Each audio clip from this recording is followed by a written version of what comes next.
folks, and welcome back to the channel. Welcome back to the Hachiroku. Can I call it that? I'm not sure I can. Welcome back to the E86. It doesn't land quite the same, does it?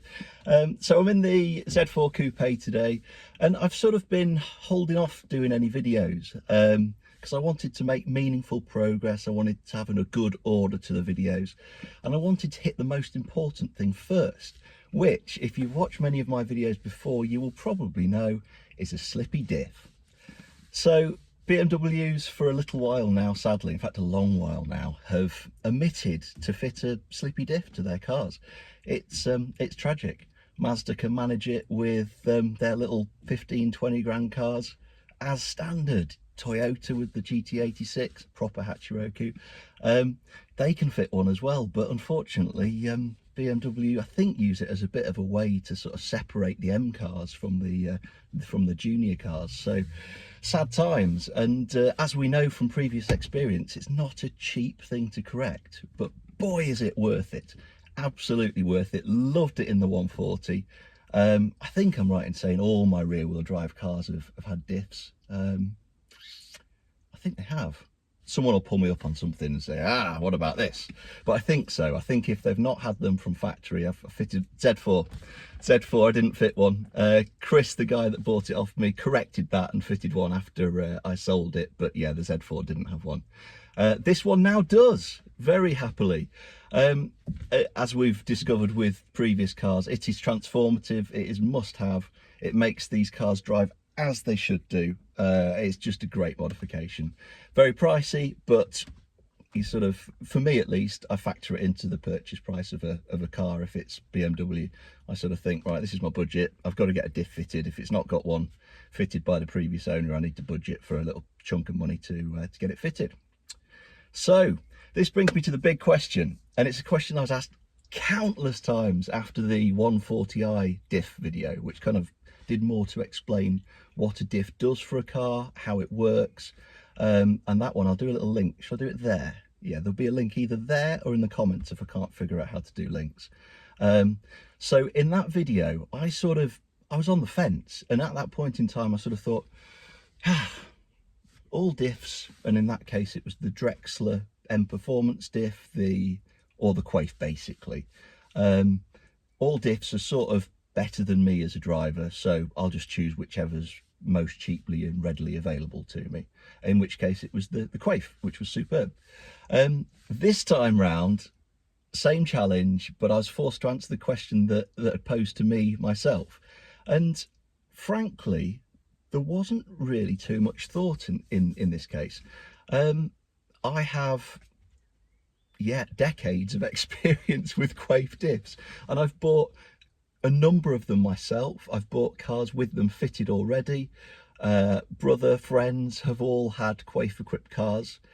All of them have done exactly what they said on the tin, and none of them have failed. So, you know, when posed with the question myself, straight away got in touch with Birds, who are an independent BMW specialist, very, very well reputed and very well famed in BMW circles as being, you know, one of the premier UK BMW tuners and developers, and they've sorted me out.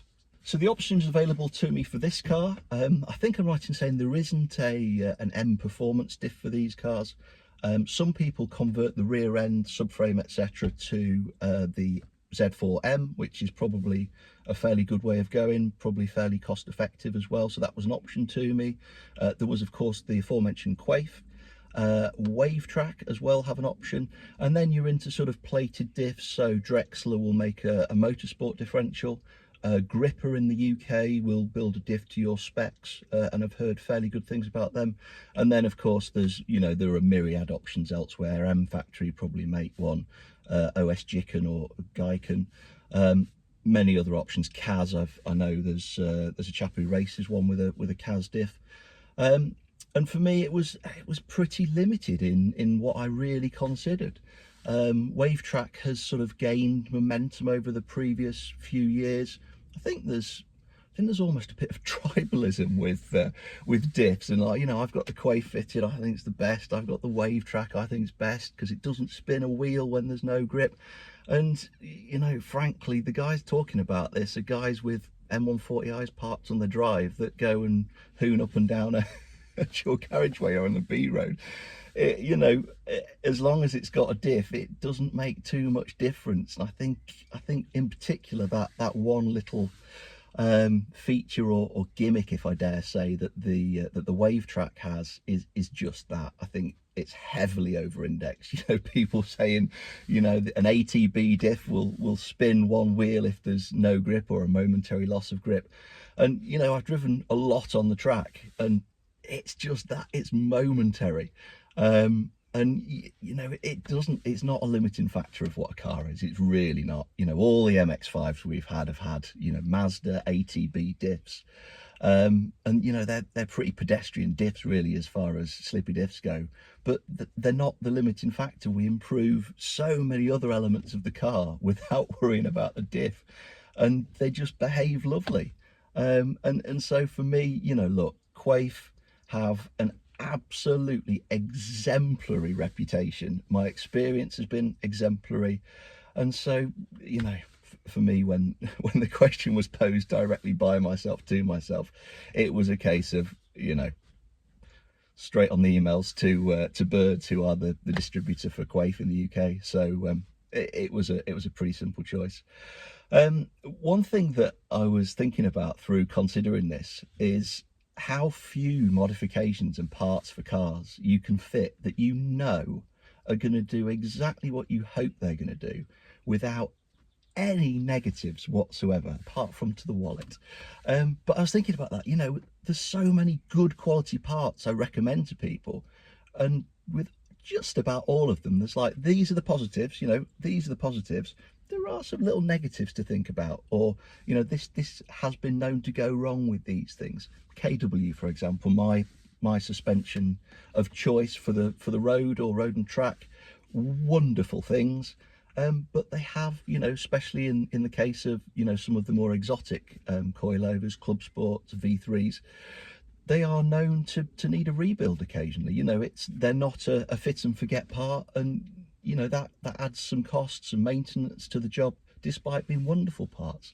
Bilstein, more fabulous parts, but you know, we see a lot of coilover Bilsteins that don't cope very well with the British winter conditions, and they corrode quite quickly.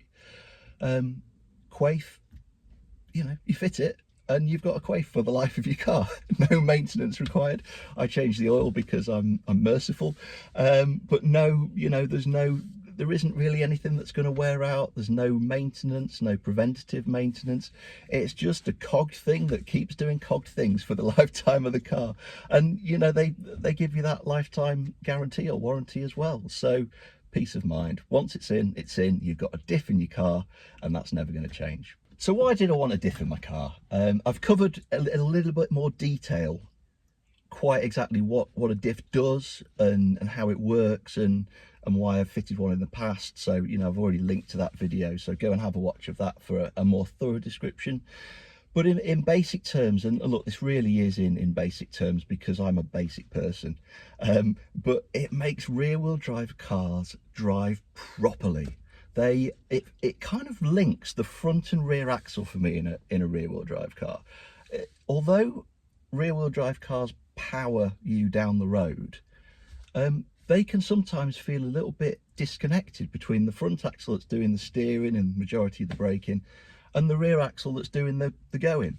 And I think that adding the diff sort of pulls it all together and makes the throttle inputs much more connected to the way a car turns and reacts, and makes the whole car feel very cohesive, where it doesn't with an open diff.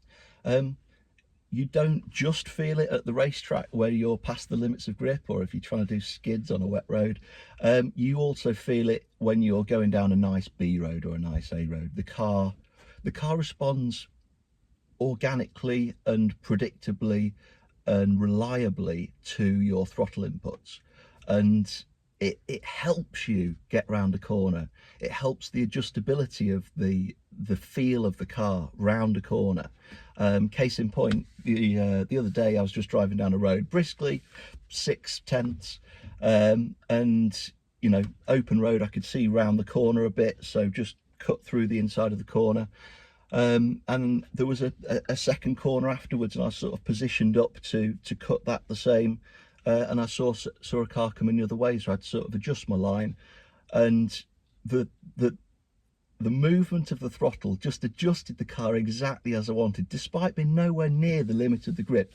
You know, the steering along with the throttle just placed the car exactly where I wanted it to, where I think with an open diff it would have, the throttle wouldn't have really done anything to help me, and it would have sort of probably ploughed on a little bit and, you know, felt pretty limp and rubbish. So tiny little anecdotal thing that I felt this week with the diff in, I was like, oh, there's the diff. It's helping, it really feels good. So yeah, it just helps the rear of the car behave in a really predictable way that genuinely contributes to the positive drive and feel of the car. And what it means is this car feels proper now. It's like a proper analog driving tool, which is pretty rare today.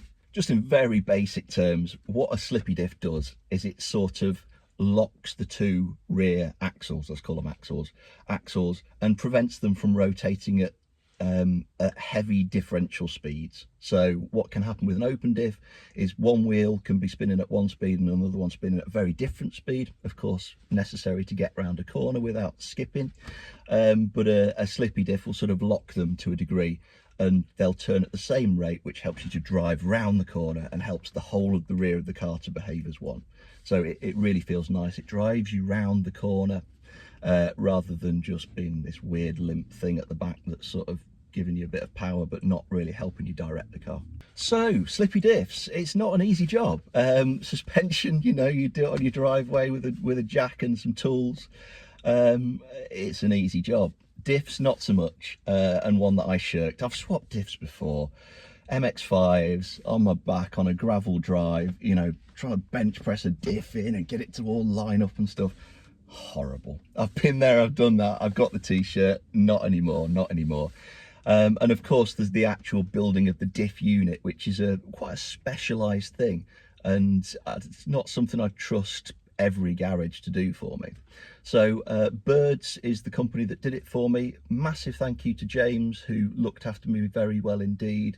Very generously gave me a modest discount as well, which is greatly appreciated. And Andy, who's the lovely chap who did the work on the car. So thank you to both of them. Cracking experience down there, a good look round there. They're very nice premises. Great to see a garage, a modern day garage with proper tooling and machining stuff. So you walk around there and it's still got the stuff that says these guys can do the actual engineering, along with the array of lovely cars. So very well reputed company. As far as road modifications go in the UK, they're right up there. They're the first place I would go. If I had for example, I'd love an F30, F31, 3 or 4 series with probably a 30 diesel engine as my next daily, and something like their B series of road suspension packages would be wonderful on there.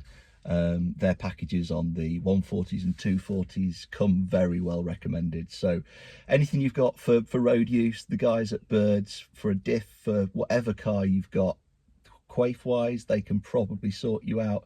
They're always looking at new opportunities to expand the Quaife range, so give them a call, and they are superb, very well equipped. They will overcome problems, and they will make sure that you get the right part for your car ahead of time, so you've not got any concerns when you arrive. They're cracking chaps. James in particular really looked after me, and took time to have a good word with me, good chat, talk about the business, talk about development of the cars, shared experiences about how we've developed, you know, myself developed my car, and it's sort of along the similar lines, which was quite rewarding, talking about spring rates and stuff with clear experts. So thank you very much, James, and to Birds for sorting out my car.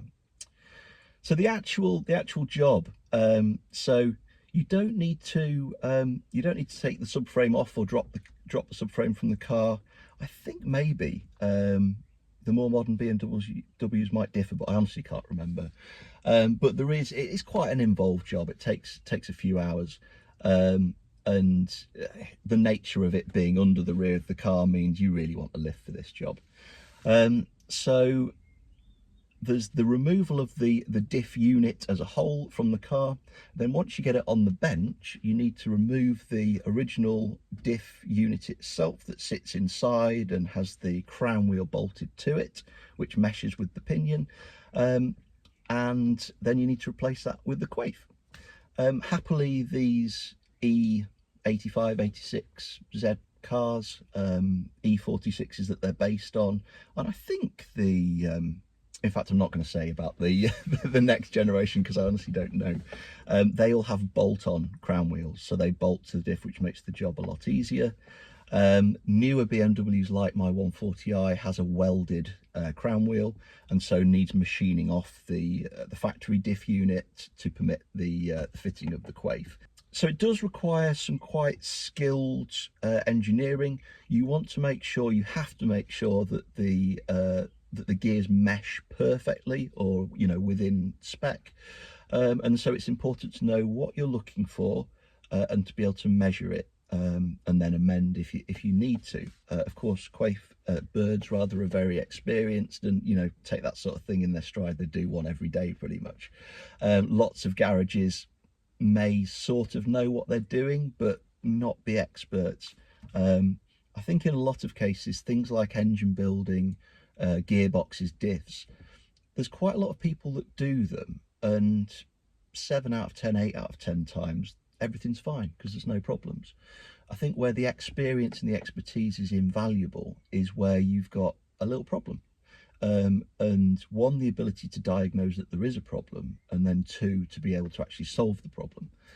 I see this with my father. He was an engine builder throughout his working life, built race engines, and I have tried to build engines under his watchful eye. And the issue that I have is that I don't spot little problems. So put together an engine, that's fine. It's like, Lego, you follow the instructions and you do it. But spotting that one thing that needs deburring and that one thing that isn't quite right, and remedying before you've got an engine together in the car that then goes pop the next time it's out, is absolutely invaluable. And that's why I really heavily prefer using specialists for engines, gearboxes, diffs. Proper engineering. I want a proper engineer doing the work, not, respectfully, a chap in a garage. So they get it all out, they check everything, they put it on the bench, they build it into the unit, and then they check the tolerances are right, which we have done with my car. If they're not, the diff might eat itself, it might make a lot of noise, we have experience of that, it might get too hot, things might wear out. It's a recipe for disaster in something that takes quite a lot of time and isn't something you can do at the side of the track unless you're an absolute moron. Unless you're a sadist. You don't want to be swapping diffs at the trackside. So for me, stuff like this, get it done at the best place possible, limit your possibility for future failure, and make sure that you're as best equipped as possible. So Birds did that perfectly. Throughout this, hopefully I've popped in some B-roll footage so you can see what they did. Very happily, mine went together nice and easily and was within tolerance, so that was good. In my case, I did actually take a different differential unit to them, differential housing rather, for them to disassemble and fit the Quaife into, for reasons I'll come to in a different video. But it would have been perfectly possible to just drop my diff on the day, take it to pieces, fit the Quaife and pop it back in within a day. Would have been no problem, and actually wouldn't have changed the flow of the day whatsoever, because we wanted to make sure that the slightly different looking diff housing that I had fitted up correctly, so we offered it up ahead of actually putting the Quaife in. So very smooth indeed. These guys are very well practiced at what they do, and it all went together beautifully. So the brief pros and cons of ATB, automatic torque biasing diffs, mechanical diffs, and clutch plated diffs such as M Performance, Drexler diffs, Gripper in the UK. The very short version of pros and cons are that a plated diff has got clutch plates that mesh together and have friction, and they will eventually deteriorate and need replacing. They provide adjustability as well with the number of plates and the arrangement, but they will wear out. It's dependent upon type of use, level of grip, level of power, lots and lots of things, but they will eventually deteriorate in function and wear out. A ATB diff such as the Quaife will not. So it is a fit and forget part. And for me, that's, that's very, very important. I would not enjoy dropping the diff again, taking it out, looking at all the clutch plates and going, I don't know what to do. Or indeed, as I would do, paying someone who's expert in the field to rebuild it for me. Costly, time consuming, cars off the road, off the racetrack. So, for me, quite an easy choice on those grounds to fit a Quaife. The downsides, as we've mentioned, are it doesn't lock fully all the time, and at a time where there is no grip on one of the wheels, it will revert to operating like an open diff very briefly, and so may spin an inside wheel, for example, if you hop a curb. It is, as I've mentioned, it tends to be quite heavily over-indexed. People think that this is a phenomenon that happens all the time, and sort of often, I think, don't appreciate that this is a very momentary thing. It's not like you drive around a corner with one-wheel drive the whole corner. I think it's over-indexed. I think people make a lot bigger deal of it than they should do and could do. There are a lot of racers, not track dayers, but racers that run ATB diffs very, very successfully. And some like a plated diff, some don't. I think a lot of the time it comes down to personal preference, the way you like a diff to operate, and indeed availability, and that perhaps the appetite for maintenance that people have got. Me, no appetite for maintenance whatsoever. Just in terms of the wave track and what the wave track offers there, and sort of relating to race stuff, I don't think I've seen many cases where people with ATB diffs, Quaife, Mazda OEM diffs have, moved to the wave track because it offers a material benefit. I think that is just a good selling point that they use to leverage their diffs. For me, not really asked. The Quaife will do absolutely everything I want it to. Interestingly, comparing plated and ATB diffs, in this case Quaife, I was sort of the mind that in a race car example, I would typically favour a plated diff. I think basically from the recommendations of others that raced before, but I think it's a little bit more nuanced than that. And Quaife themselves did a video recently about a Caterham that was equipped with, I think, a Titan plate diff, as they come from Caterham Motorsport with, and they fitted a Quaife to it. And on the same day, I'm sure it was the same day, they compared them back to back with some feedback from the driver. And I think what I'd failed to appreciate before, and a very important factor, is there is that momentary benefit of a plated diff where there's one wheel that's unloaded, but the behaviour and predictability of the car around the whole of the rest of the circuit is also very important. And I think one of the things that this racing driver really liked about the Quaife was the predictability and the reliability around the whole track and the way that the car turned and behaved.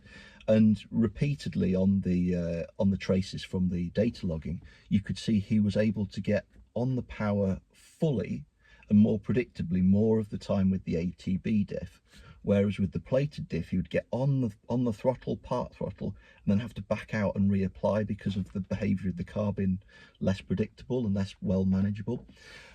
So something I hadn't really appreciated. I'll link to that video. I don't know if I can link to someone else's video in a little squarey thing, so I'll put that in the comments, but an interesting watch, and something I'd really not considered for track and race use.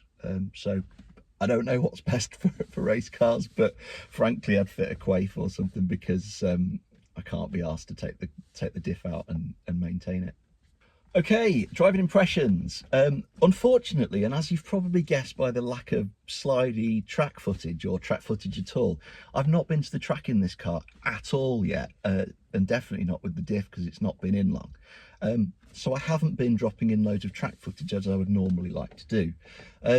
Frankly, I didn't really have any interest in driving it at the track with an open diff. It's just not my bag. I don't like the way they behave on the track, and I will get to the track in it before too long, but I haven't yet, so there isn't any footage, and I can't tell you from experience in this car how it drives at the track. From other cars I can tell you no interest in driving open diff rear wheel drive cars at the track, unfortunately.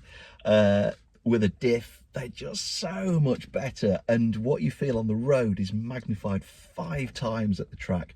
The way it responds to your inputs of throttle, and it's throttle that's important with a rear wheel drive car on the track. Magic. It transforms it into something that's with you all the time, responds to your throttle, makes it so enjoyable. And in the wet, boy oh boy, I don't want an open diff rear wheel drive car in the wet. I don't want a front wheel drive car in the wet. All I want is a rear wheel drive car with a slippy diff in the wet, because it is just magic. And that for me is what driving is all about. Driving a car on the throttle in low grip conditions, rear wheel drive at the racetrack, is for me what cars are all about. We've done our time with front wheel drive cars. Some are wonderful, lots are wonderful. I love cars as objects, but for me the love and enjoyment of cars really comes from driving, and driving is absolutely at its purest with a LSD equipped rear wheel drive car at the racetrack in low grip conditions. A wonderful thing, and worth all the money to get a Quaife or equivalent fitted to your car, without a doubt.